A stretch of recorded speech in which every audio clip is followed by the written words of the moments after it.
Good morning, y'all. Today we're going to continue our Bible study of the book of Ezekiel, written by Pastor Lancelot Knight of the former King's Chapel. And we're going to start with Ezekiel chapter 4, verse 4. But let's recap the first 3 chapters of Ezekiel. Yahweh Elohim Almighty came down from heaven in a highly polished spectrum metal vehicle, expressly to Ezekiel to make him strong and to deliver his messages to him, so that we in the last days would also be made strong through knowing what is happening now, what is about to happen, and what we are to do. The first thing Yahweh told Ezekiel was that he was going to send him to the children of Israel, but only after he was qualified and had eaten the scroll written within and without.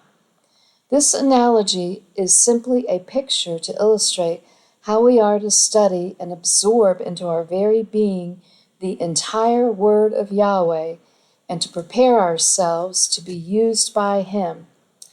You know, study to show yourself approved for use, 2 Timothy 2:15. Nowhere was Ezekiel told he just needed to go to church one day a week or preach that to people. Then, after Ezekiel had eaten the scroll, he was promoted and made a watchman unto the house of Israel, an extremely important position of responsibility, and he was instructed to hear the words of Yahweh from his mouth, his word, and to give warning to the people from him, his word, in the manner of, Thus saith Yahweh, and its various forms, such as it is written. Now Ezekiel is being instructed to physically act out and demonstrate by doing things and using things that we can see, so that we have a clear picture in our minds of what he wants us to understand. They are like the little plays on a stage, giving us a vision in our minds, thereby helping us to understand and remember. And it works very well. Yahweh began Ezekiel's demonstrations for us by telling him to go position himself on the plain between 2 mountains, and he would talk to him there. Ezekiel was to know from this geographical placement that he would be in the split between the mountains, which are symbolic of nations, meaning Israel and Babylon, or, on a higher level, the 2 powers, Christ and Satan. So it shall be for the watchman in this final generation. Ezekiel was then told to build a model of the city, Jerusalem, under siege, by taking a Babylon brick and etching a picture of the city of Jerusalem on it, and laying it before him and setting the enemy camps and battering rams, etc., around it.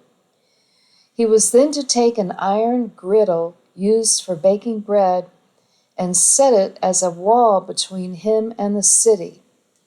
He was to face the iron wall and then show the city under siege while he is fully protected behind it. In like manner, we will be protected by that iron shield when the city once again comes under siege by the king of Babylon, Satan, the Antichrist, and in these last days. Yahweh Elohim is our wall of protection, symbolized by the impenetrable iron. We are now ready to see the next scene in the play, the siege of Jerusalem, starring Ezekiel the prophet and understand its message. Starring Ezekiel the prophet and understand its message. Here's the script as narrated by the writer of writers, Yahweh Elohim. Ezekiel 4, verse 4. Lie thou also upon thy left side, and lay the iniquity of the house of Israel upon it. According to the number of the days that thou shalt lie upon it, thou shalt bear their iniquity.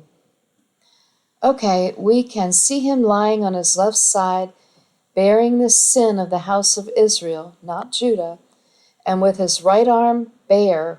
Verse 7. So what does this demonstration symbolize? The next verse tells us. 5.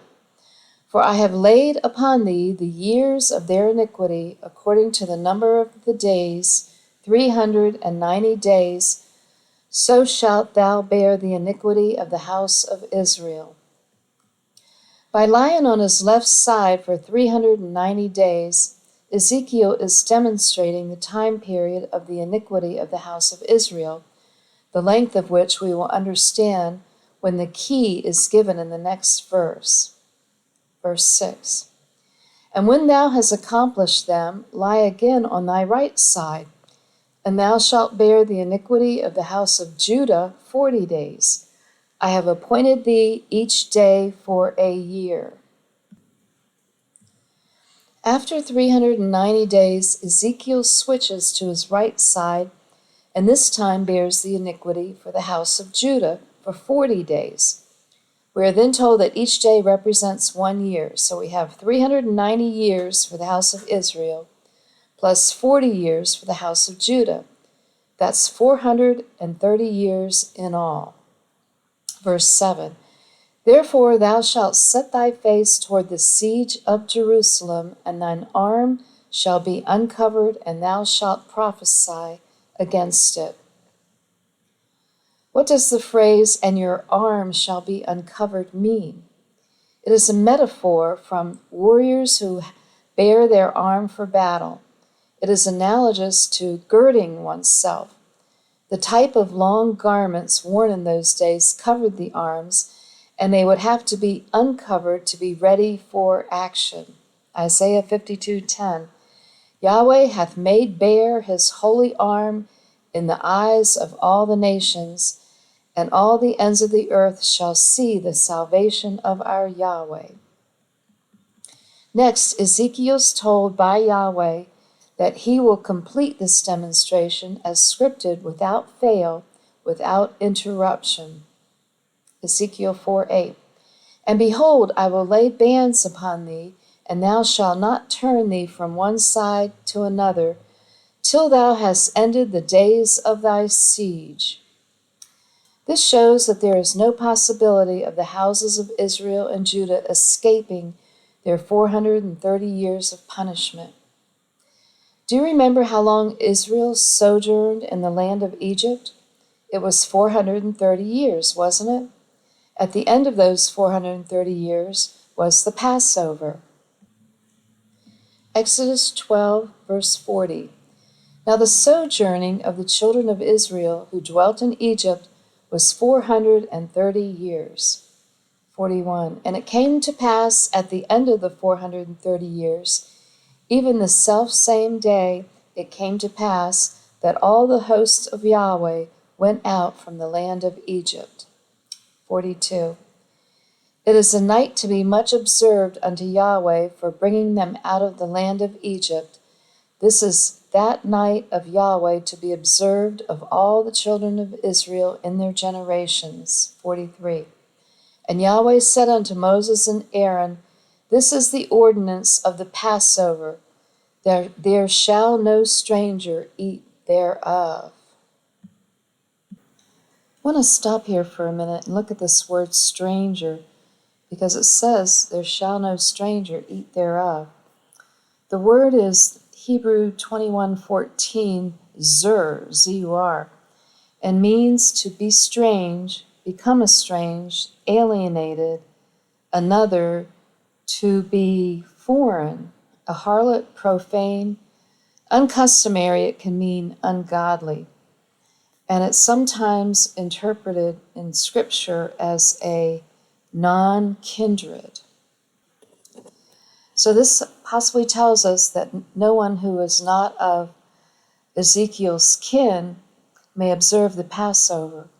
And as we noted in the beginning of this study of Ezekiel, it's said that Ezekiel was sent to the children of Israel. That was Ezekiel chapter 2, verse 3. I'll repeat it here. And he said unto me, Son of man, I send thee to the children of Israel, to a rebellious nation that have rebelled against me. They and their fathers have transgressed against me even to this very day. Could he also mean that they are rebellious even to this day and age? Let's read on. And so it will also be 430 years from the time Ezekiel and Daniel until the Passover lamb appears. Appendix 50 in the Companion Bible will give you the correct chronology. There is also very little secular history that can be found during this period. What does this mean for us today? Let's continue with the play. Before we witness what is about to be demonstrated, it is worth reminding ourselves that bread is always symbolic of doctrine.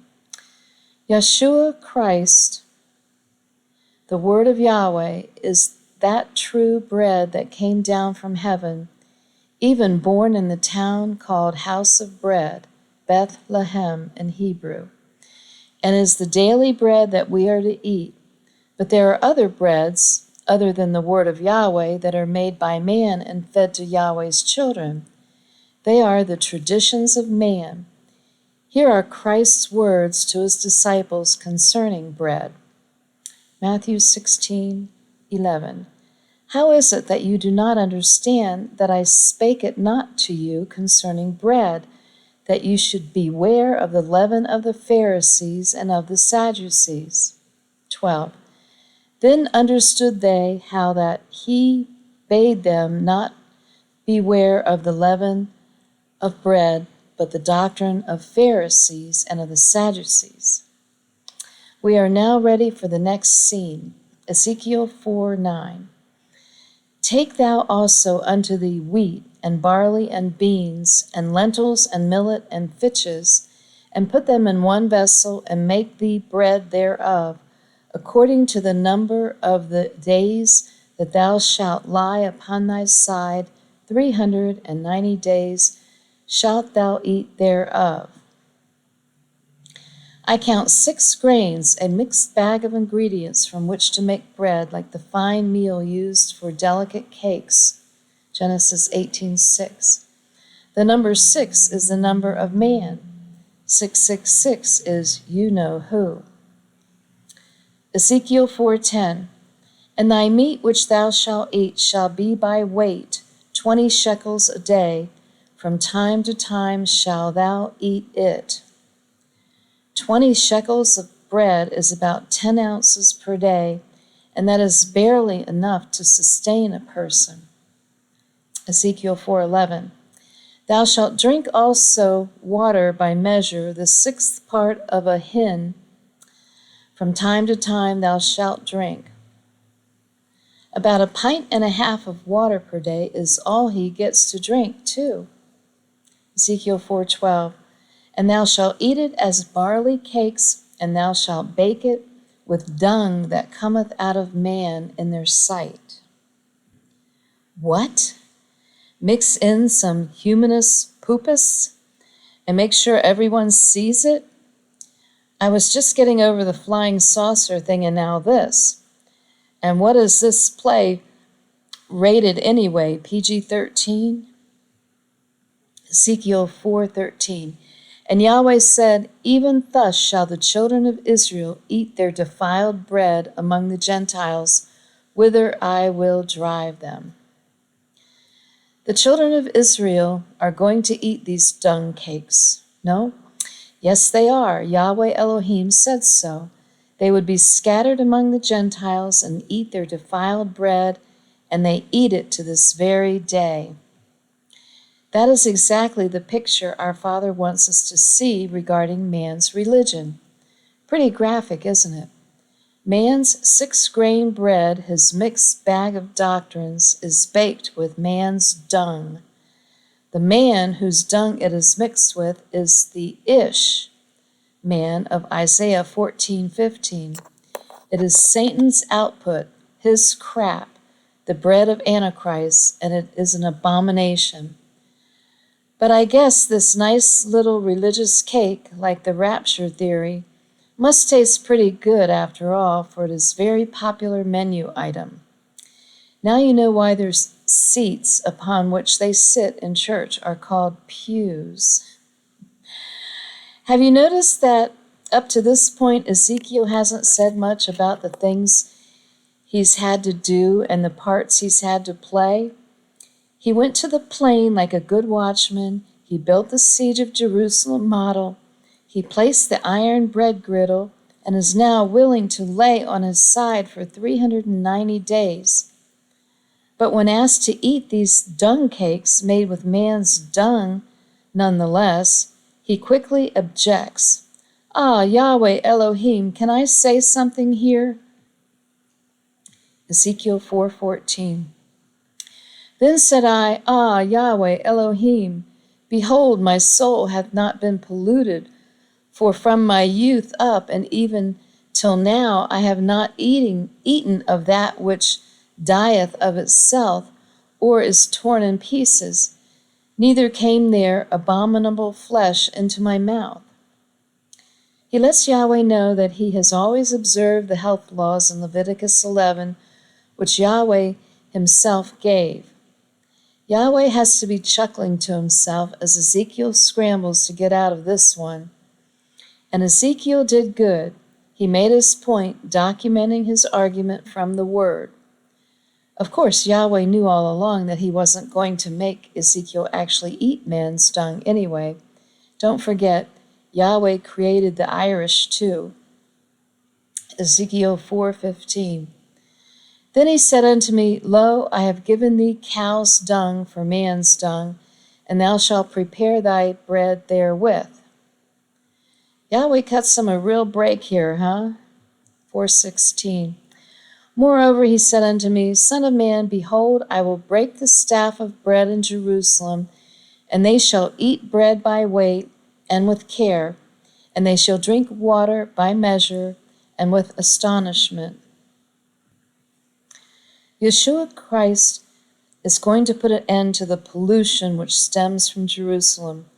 Yes, Christ did break the staff of bread in Jerusalem at his first advent when he was crucified on the cross. Yet he will put a permanent end to it at the sound of the seventh trump at his second advent. Ezekiel 4:17.